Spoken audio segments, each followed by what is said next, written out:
I was born in Long Beach, California, 1924, March 17th, St. Patrick's Day.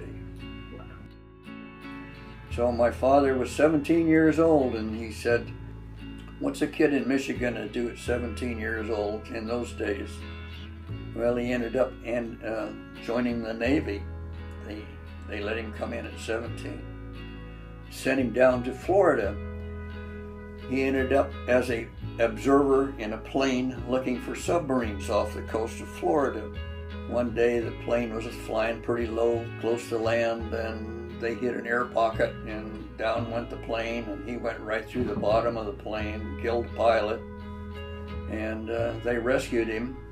In the 1930s, they decided to take me down to the World's Fair in San Diego. So away we went in an old rickety car that we had. I can remember that to this day. And the fair was really good. Boy, I've never seen anything like that. And then it was a World's Fair on top of that.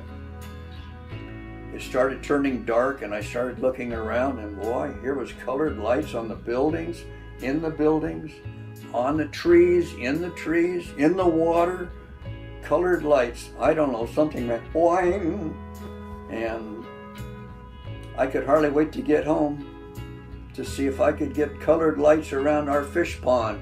Well, that worked a little bit, but I wanted it in the water. Well, here I am, 12 years old. I didn't know straight up about anything. I was sinking light bulbs down in the fish pond, blowing up everything, blowing fuses.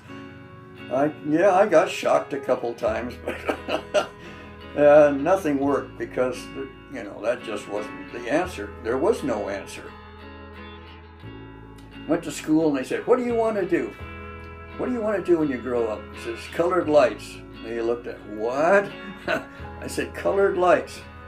We don't have, well, yes we do. We have something like that. We have a stage down here. They have a few colored lights. I want that. Well, that started at junior high school. I took that over and nothing flat. Anytime there was anything in that school auditorium, I was there. So I had the sound system, I had the lights, I had the projector for the motion pictures, I had microphones for the speakers, I was in my glory. My deferment ran out, so what am I going to do? I'm not going in the Army because they're all in the mud in Europe someplace. What's left? The Navy. I said, I have no choice, it's the Navy.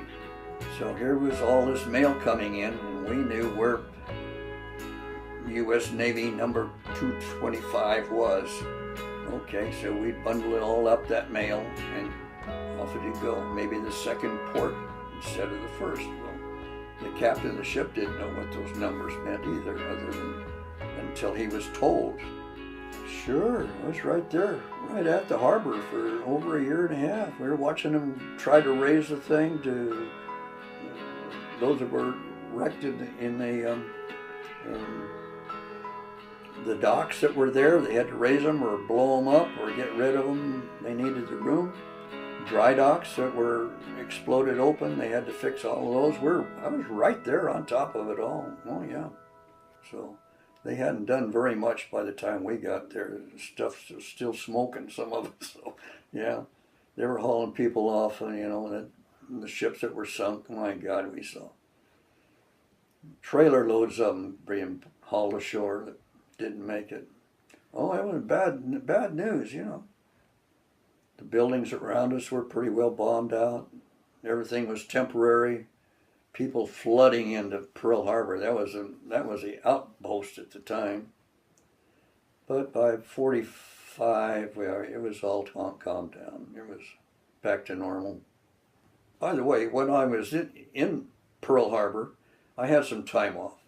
So I was not running it, but I was working in the film exchange over there, which was right down my alley. So I did that. Anyway, so he says, you know more about this business than I do. You've been around, and I'm getting too old anyway, and I'm going to recommend you to a guy in Los Angeles that is the largest technical theater in lighting this side of the Mississippi River. He says, get in my car, let's go. So we got in this big Cadillac and away we went over to Hollywood. And I met Otto K. Olson. I was working for the Otto K. Olson Company in Hollywood, which is a big lighting outfit this side of the Mississippi River. And a guy came in and says, I hear you have a new type of a light. And I said, well, we have lots of lights. What are you talking about? A follow spot. And he says, by the way, my name is Jack Hope. I'm Bob's brother, one of them. We set up a time and where Bob was going to do the next show. Went out there and met Bob, and he said, hi, how are you? And it looks like you got some good equipment there, Bob. And I said, yeah, I'm sure I do. After the show went down, he says, that is exactly what I had in mind, Bob. And he says, you know what? I want that light, and I want you best of all. And I said, oh, that's nice. I've been with him for 15 years now. I couldn't go overseas with him because I was committed with the college.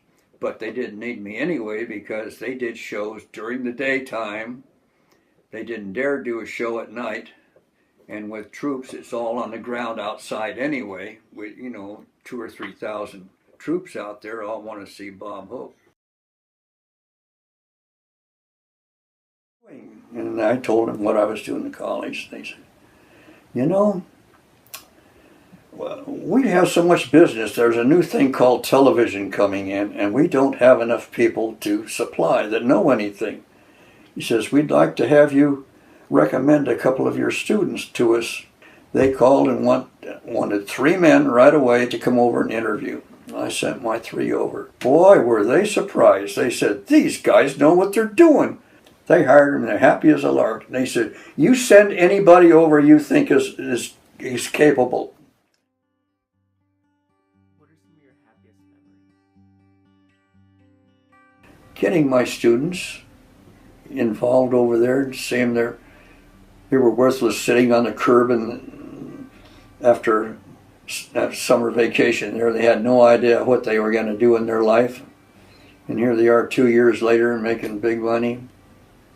Happy as could be, calling me. They're still calling me, those that are still alive.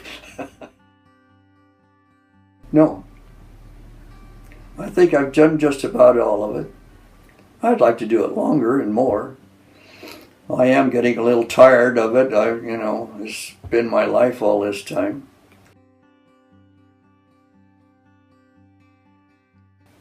Affection and trust.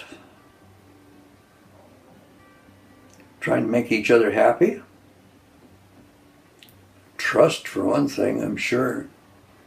Trying to help each other out, trying to understand the other person. Do you ever understand a woman completely? No. What did she say that for? What is she thinking of anyway?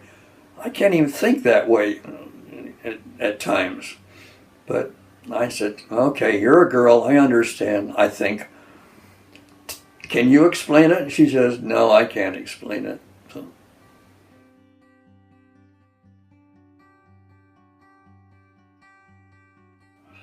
For having a nice home, having fantastic kids, 2 of them.